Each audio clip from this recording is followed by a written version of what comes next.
નગર પ્રાથમિક શિક્ષણ સમિતિ સુરત સંચાલિત પુરુષોત્તમજી પ્રાથમિક શાળા નંબર 301 પુણા ગામમાં આવેલ છે.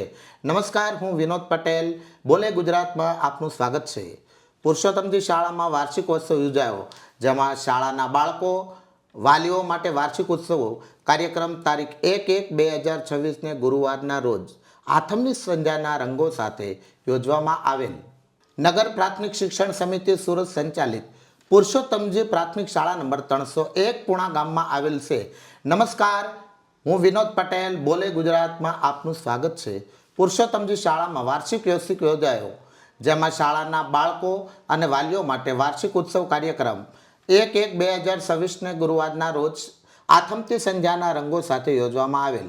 કાર્યક્રમની શરૂઆત મહેમાન શ્રી, દાતાઓ અને શાળાના વાલીઓ દ્વારા દીપ પ્રાગટ્ય કરવામાં આવેલ. બાલવાટિકાથી ધોરણ 8 સુધીના તમામ ધોરણની સુંદર મજાની કૃતિઓ રજૂ કરવામાં આવેલ. વિશેષ ખાસ કરીને શાળાના વાલી મિત્રો દ્વારા દીકરી મારી લાડકવાઈ ખૂબ સરસ મજાની કૃતિની રજૂઆત કરેલ.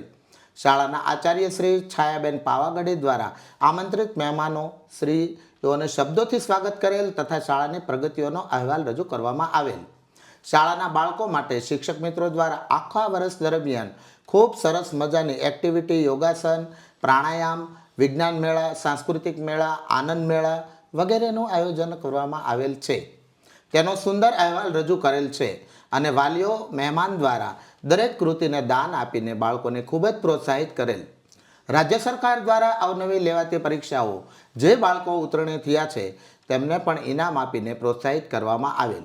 આ કાર્યક્રમને દીપાવવા માટે પુણા ગામ વિસ્તારના કોર્પોરેટરશ્રીઓ, દાતાઓ, શિક્ષણ સમિતિના સભ્યશ્રીઓ, સામાજિક આગેવાન, શિક્ષક સંઘના હોદ્દેદારો, પેટા શાળાના આચાર્યશ્રીઓ, નિરીક્ષકશ્રીઓને અને વિશાળ સંખ્યામાં આ વિસ્તારના કાર્યકરો ઉત્સાહભેર ભાગ લઈને બાળકોને પ્રોત્સાહિત કરેલ.